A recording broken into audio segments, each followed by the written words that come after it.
Hello friends, मैं मीनाक्षी शर्मा आप सभी का स्वागत करती हूँ success study NTA UGC net.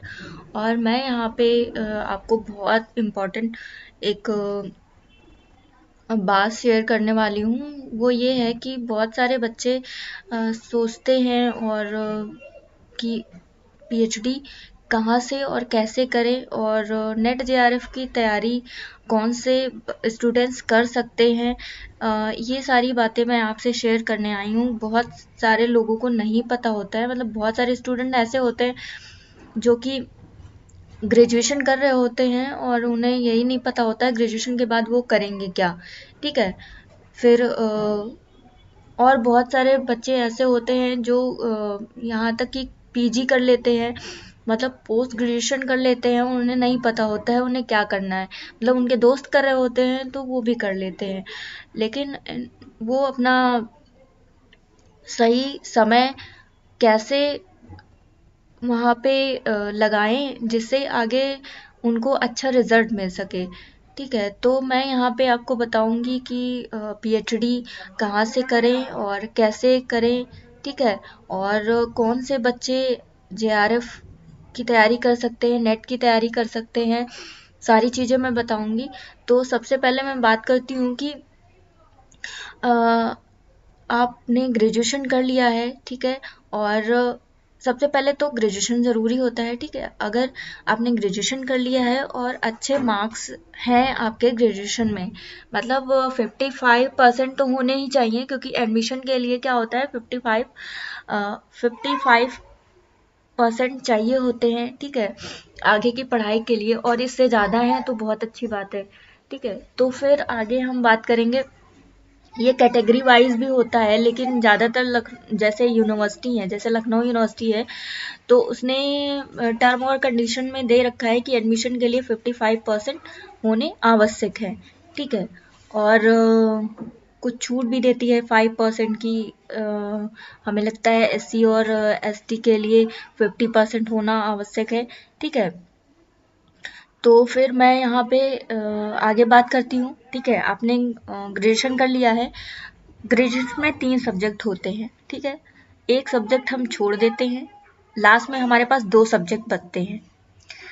Then हम उन दोनों सब्जेक्ट में से किसी एक सब्जेक्ट से, बहुत सारे लोग होते हैं दोनों सब्जेक्ट में पीजी करते हैं। पीजी मतलब पोस्ट ग्रेजुएशन, जैसे एमए हो गया, ठीक है, एमएसडब्ल्यू हो गया, ये सब।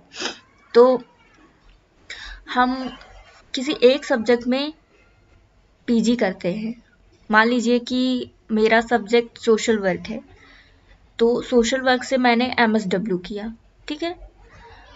तो वहाँ पे आपके लिए ज़रूरी है कि आप बहुत अच्छे मार्क्स लाएंगे, ठीक है, पोस्ट ग्रेजुएशन में, ठीक है। लगभग आप 55% तो लेके आएंगे, ठीक है। और कुछ बच्चे होते हैं कि पीजी कर रहे होते हैं और उन्हें ये नहीं पता होता है कि वो नेट की तैयारी कब कर सकते हैं, ठीक है। नेट जेआरएफ की तैयारी कब कर सकते हैं, पीएचडी के लिए वो कब एलिजिबल होते हैं। तो मैं यहाँ पे आपको बताऊं कि आपने अगर पीजी कर रहे हैं आप, और पीजी में आपके आपका लास्ट सेमेस्टर है, पीजी कर रहे हैं आप और उसका लास्ट सेमेस्टर है। अगर आपका लास्ट सेमेस्टर है तो उस टाइम आप नेट जेआरएफ के लिए फॉर्म फिल कर सकते हैं, ठीक है, और उसका एग्ज़ाम दे सकते हैं, उसकी अच्छे से तैयारी कर सकते हैं।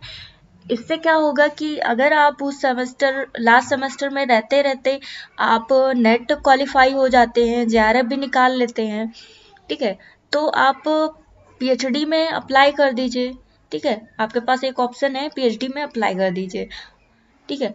और अगर आपका नेट जेआरएफ क्वालिफाई नहीं कर पाते हैं, ठीक है, तो घबराने की कोई बात नहीं है।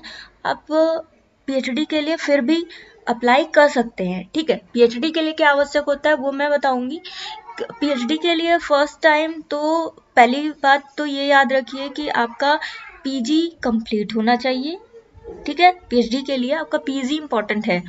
अगर आपका पीजी हो गया है तो आप किसी भी यूनिवर्सिटी से, जो स्टेट यूनिवर्सिटी है या फिर सेंट्रल यूनिवर्सिटी है, वहाँ पे अगर वैकेंसीज आती हैं, आपको अपडेट्स अवेलेबल है आपके पास तो आप पीएचडी का फॉर्म फिल कर सकते हैं। ठीक है, पीएचडी के लिए जेआरएफ होना इम्पोर्टेंट नहीं है। जेआरएफ अगर आपके पास होगा तो आपको फॉलोशिप मिलेगी। ठीक है, उससे आप पीएचडी बेहतर तरीके से कर सकते हैं, मतलब आपके पास आर्थिक तंगी नहीं होगी। मेरे कहने का मतलब ये है। ठीक है, और अगर आपका नेट हो गया है तो भी अच्छी बात है।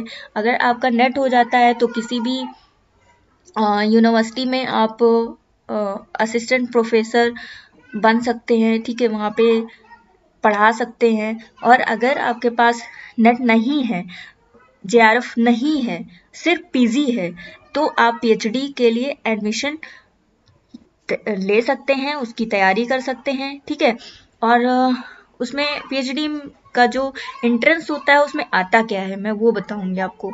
तो जो पीएचडी का एंट्रेंस होता है उसमें आपका सब्जेक्ट, जैसे आपका जो भी सब्जेक्ट है, जैसे मान लीजिए संस्कृत है, हिंदी है, या फिर सोशल वर्क है, ठीक है, फिलॉसफी है, कुछ भी है, तो आपका जो सब्जेक्ट होता है जो आपने पीजी में पढ़ा होता है वो आपसे पूछा जाता है, उससे रिलेटेड क्वेश्चन पूछे जाते हैं। ठीक है, और दूसरा पेपर जो आपका होता है वो रिसर्च का पेपर होता है। रिसर्च आपने पीजी में पढ़ रखी होती है। ठीक है, और अगर आप नेट की तैयारी कर रहे हैं तो वहाँ पे भी आपको रिसर्च पढ़नी पड़ती है, बस उसी के अकॉर्डिंग क्वेश्चंस पूछे जाते हैं। ठीक है, और आप एक काम और कर सकते हैं, मेरे इस चैनल पे 2 यूनिवर्सिटीज़ के क्वेश्चन पेपर्स पड़े हुए हैं और वो दोनों यूनिवर्सिटी सेंट्रल यूनिवर्सिटी हैं। अगर आपका मूड है कि मैं सेंट्रल यूनिवर्सिटी से पीएचडी करूँगा तो आप मेरे इस चैनल का जो प्लेलिस्ट है उसमें जाके आप क्वेश्चंस पेपर देख सकते हैं कि कैसे क्वेश्चंस ड्राफ्ट होते हैं। ठीक है, आपको बहुत ज़्यादा हेल्प मिलेगी हमारे उस वीडियो से।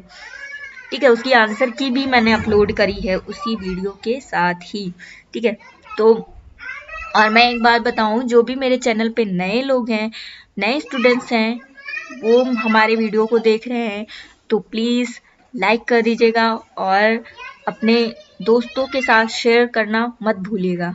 ठीक है, और मैं बताऊं आपको कि अगर आपका पीएचडी है, सिर्फ पीएचडी है और आप कहीं भी किसी भी कॉलेज में पढ़ाना चाहते हैं तो वहाँ भी अप्लाई कर सकते हैं। ठीक है, वहाँ आप लेक्चरार बन सकते हैं, आप पढ़ा सकते हैं। ठीक है, क्योंकि कॉलेज वाले क्या होता है, कॉलेज वाले पीएचडी स्टूडेंट्स को ले लेते हैं, और अगर आपकी पीएचडी नहीं है, सिर्फ नेट है, तो भी आप वहाँ अप्लाई कर सकते हैं। ठीक है, जेआरएफ है तो भी अप्लाई कर सकते हैं, और साथ में अगर सेट है तो भी आप वहाँ कॉलेज में पढ़ा सकते हैं। ठीक है, और जो यूनिवर्सिटीज़ होती हैं, यूनिवर्सिटीज़ नेट और पीएचडी दोनों मांगती हैं, या फिर आपके पास पीएचडी होनी ही चाहिए, तभी आप वहाँ पे असिस्टेंट प्रोफेसर के लिए अप्लाई कर सकते हैं, वहाँ पढ़ा सकते हैं। ठीक है, और मैं बताऊँ, और मैं आपसे एक बात और बता देना चाहती हूँ कि जो पीएचडी होती है उसका जो जेआरएफ और नेट क्वालिफाई बच्चे होते हैं, बहुत सारी यूनिवर्सिटीज़ क्या करती हैं, जो नेट और जेआरएफ बच्चे पास कर लेते हैं उनसे वो एंट्रेंस नहीं लेती हैं। ठीक है, डायरेक्टली इंटरव्यू में बुलाती हैं। 2 स्टेप होते हैं पीएचडी में एडमिशन पाने के लिए। पहले तो एंट्रेंस आपको क्वालिफाई करना होता है, जब आप एंट्रेंस पास कर लेंगे तो आपको इंटरव्यू के लिए बुलाया जाएगा, और इंटरव्यू में आपको प्रेजेंटेशन देनी होती है।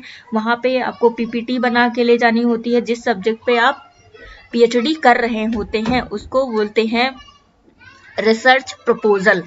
ठीक है, तो आपको रिसर्च प्रपोजल के साथ अपना प्रेजेंटेशन देना होता है वहाँ पे। फिर उसके बाद आता है फाइनल कट ऑफ, और फिर उसके बाद आपका एडमिशन हो जाता है। तो मैं एक और बताऊं, जिन बच्चों का नेट और जेआरएफ नहीं है वो भी किसी भी यूनिवर्सिटी में नोटिफिकेशन आती है तो पीएचडी के लिए अप्लाई कर सकते हैं और तैयारी कर सकते हैं।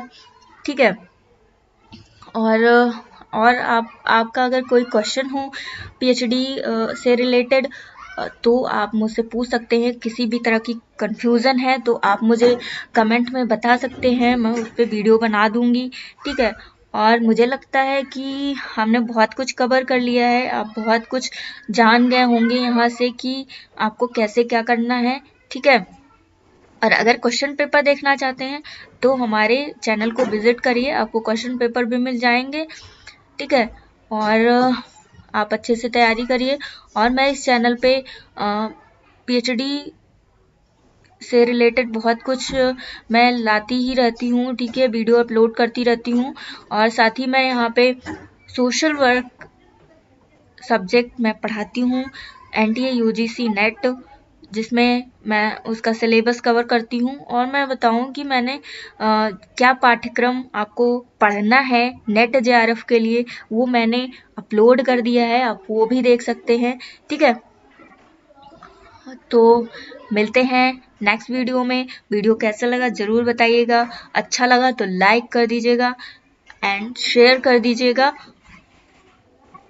ओके, वीडियो देखने के लिए thank you so much. Thank you, thank you, thank you, thank you, thank you.